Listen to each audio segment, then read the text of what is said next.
आणि आता बातम्या पाहायच्या सविस्तर। महापालिकांचं महायुद्ध जरी एकीकडे निकाल लागल्यानंतर शमलं असलं तरी खरी लढाई अजून बाकी आहे आणि त्याच संदर्भातली मोठी अपडेट। उद्धव ठाकरेंचा विजयी उमेदवारांनी संवाद साधला। आपला महापौर झाला पाहिजे हे स्वप्न असेलच असं ठाकरे यावेळी म्हणतात। देवाच्या मनात असेल तर तेही होईल असंही विधान ठाकरेंनी केलंय। गद्दारी करणाऱ्यांना मराठी माणूस माफ करणार नाही असं यावेळी ठाकरे म्हणाले।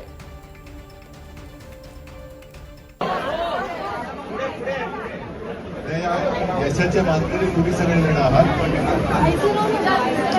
आम्ही फक्त निमित्त मात्र आहोत। सर्व प्रतिकूल परिस्थितीमध्ये हा जो काही निकाल लागलेला आहे तो नक्कीच अभिमानास्पद आहे आणि माझं स्पष्ट मत आहे आपल्यात आणि भाजपामध्ये जो फरक आहे त्यांना असं वाटत असेल कदाचित की शिवसेना त्यांनी कागदावरती संपवले पण जमिनीवरची शिवसेना ती काही संपवली।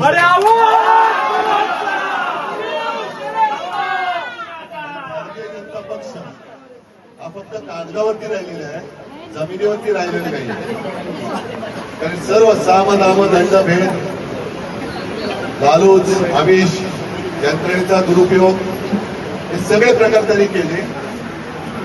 गद्दार विकले गेले पण निष्ठा विकत नाही घेऊ शकले।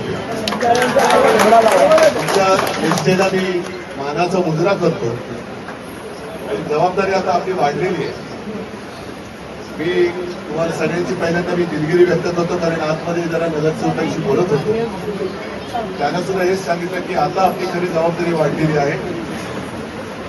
आपला महापौर व्हायला पाहिजे हे तर स्वप्न आहेच, बघू देवाच्या मनात असेल तर तेही होईल।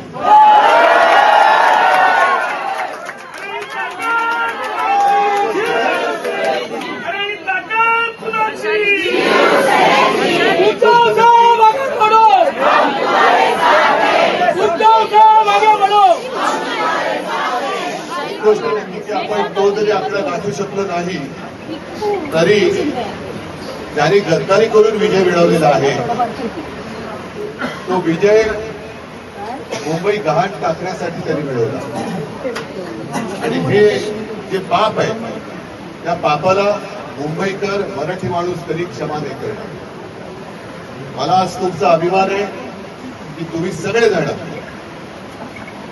निष्ठेने लढलात। अगदी अक्षरशः आम्ही सगळेजण जेव्हा फिरत होतो तेव्हा जेवणाची, खाण्याची, फिरण्याची कसलीही जशा त्यांनी सोयी सुविधा केल्या होत्या तशा सुविधा आपण नाही देऊ शकतो। कारण तन मन धन, आपल्याकडे तन आणि मन आहे आणि त्यांच्याकडे फक्त धन आहे। म्हणजे आपल्याकडे जी काही शक्ती आहे त्या शक्तीच्या जोरावर आपण त्यांना ठाम फोडलेला आहे आणि ही शक्ती आता जी काही एकवटलेली आहे ती शक्ती अशीच एकजुटीने एकत्र ठेवा की जेणेकरून पुढच्या पिढ्यांना सुद्धा तुमचा अभिमान वाटेल की अरे माझे आई बाबा असतील, दादा असेल, ताई असेल, हे गद्दार जरी विकले गेले तरी हे माझ्या भवितव्यासाठी पैसे मिळत असताना सुद्धा विकले गेले नाही। हा अभिमानास्पद उल्लेख तुमचा केला जातो। हे यश पूर्णपणे मी तुमच्या चरणी नतमस्तक होऊन त्या विजयाचं श्रेय तुम्हाला देत आहे। असेच सोबत राहा। लढाई संपलेली नाही, लढाई सुरू झालेली आहे आणि तुमची जी काही जिद्द आहे शेवटी जिद्द महत्वाची असते। जिद्द कोणी विकतची जिद्द कोणी आणू नाही शकत आणि जिद्द कोणी विकत घेऊ शकत नाही। या जिद्दीच्या जोरावर आपण परत जिंकू, मला तर त्याची काही चिंता वाटत नाही। सगळ्यांना मी परत धन्यवाद देतो। असेच एकत्र राहा, मजबूतीने राहा। धन्यवाद। जय हिंद, जय महाराष्ट्र।